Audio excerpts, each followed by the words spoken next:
We have failed to care for the earth. We have sinned against the earth, the Pope said during his Wednesday audience. And how does the earth react?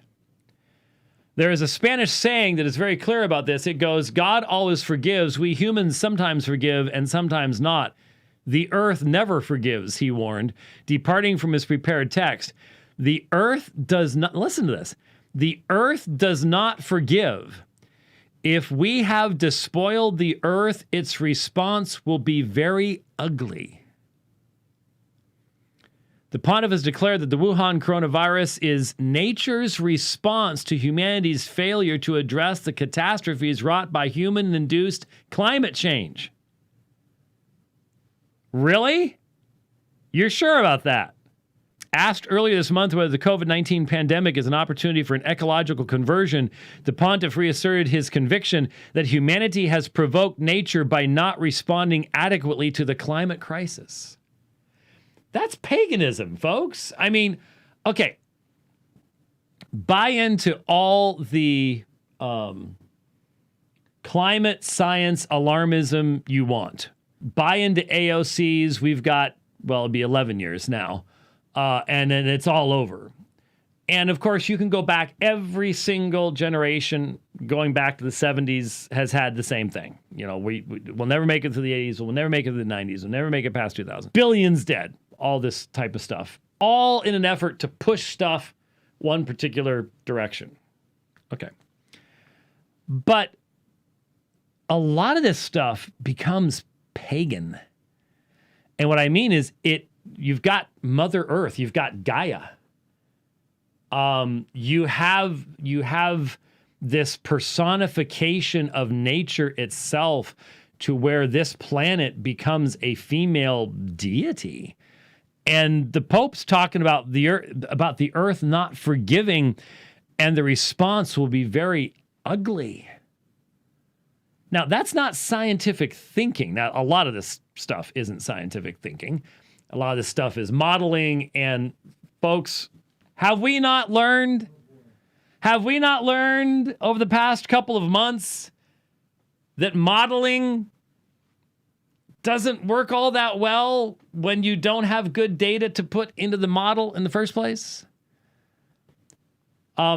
Any model, and I don't care, AI, the whole nine yards, you still got to put the data in.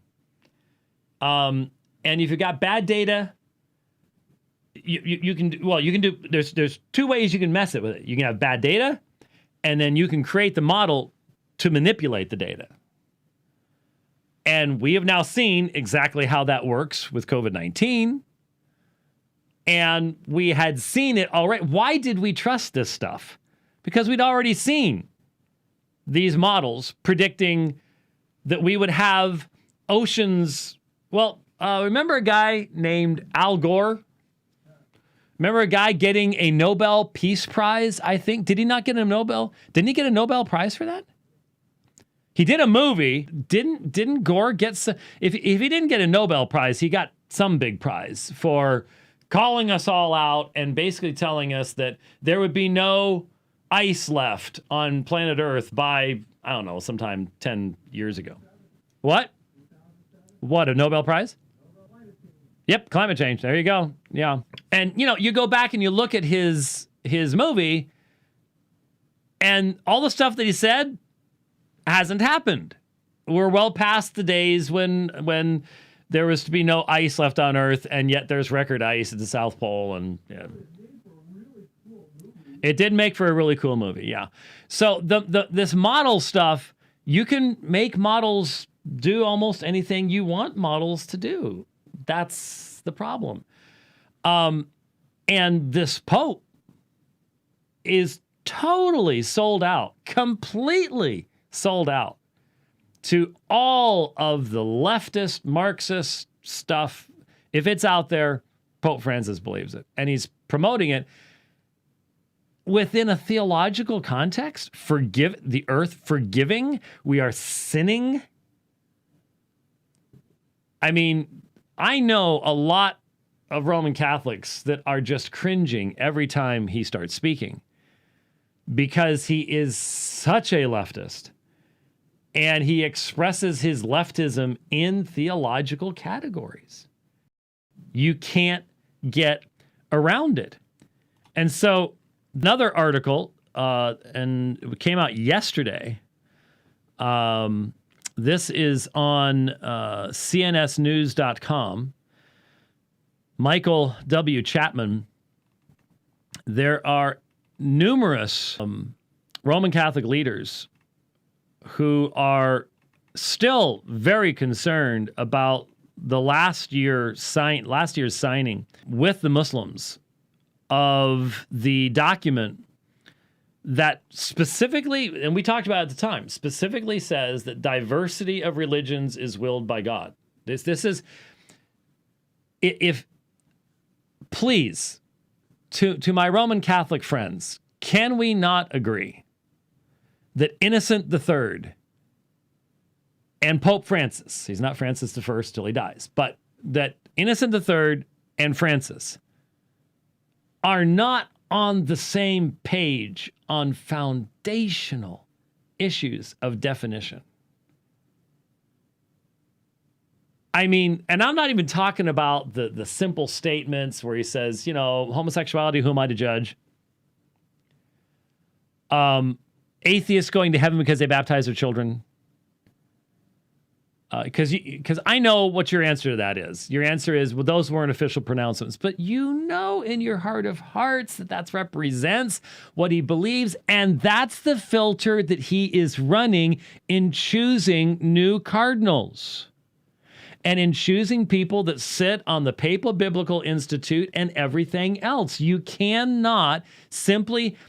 Back when I first started dealing with Roman Catholicism, when John Paul II was the Pope, what you heard over and over again was, we have someone we can turn to give us infallible interpretation. Well, you're getting an interpretation from this man. And yet most of you would agree with me that what you're getting is Marxist foolishness. How do you deal with this? If you try to pull back from what y'all were saying before about the Pope to the universal teaching of the church, well, conciliarism died a long time ago. You may want to try to revive it, but you're going to have to admit that while it had its day after the Council of Pisa and things like that, briefly, it was eventually crushed. And that Rome, by the time Vatican I was not a council that was friendly toward conciliarism. That is the idea of the supremacy of councils. When you're defining the infallibility of the Pope, okay, the Pope ran that council. So you might say, well, we're going to go back to it. Well, if you go back to it, isn't that an admission that there was error before? So much for the error of the church. Well, I know there's always a way to get around anything.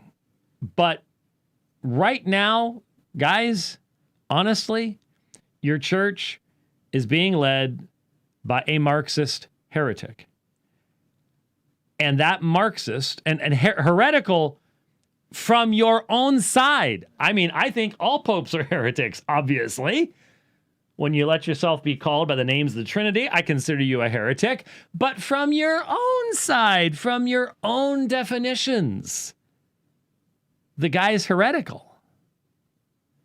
And are you really thinking that it's good enough to say, yeah, he is, but he will never teach it infallibly and he has to say these words and cross himself this direction and face this way and be wearing this type of shoes to actually make that work? Because you want to see how papal authority works? Look at who the next pope's going to be.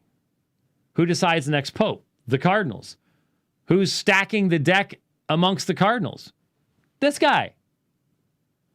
Who is assigning the people to the Papal Biblical Commission or to this commission and that commission? He is driving the ship hard left. You know that.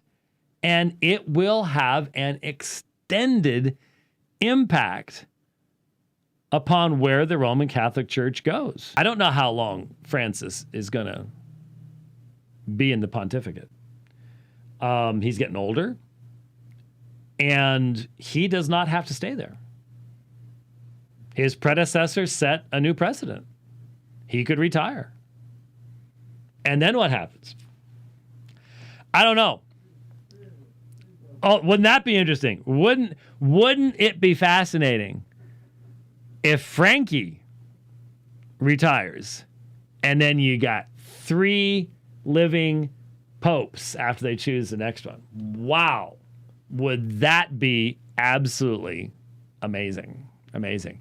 But the fact is, as we saw again, you've got a South American Marxist who thinks the earth is throwing a hissy fit, and that's why we have coronavirus. It couldn't be that bioweapons lab in Wuhan. No, anybody who suggested that was already handed a tinfoil by the media, even though a few weeks later, everybody had to start going, yeah, there's actually good reason to think that, but you know, we don't want. That didn't really promote the narrative.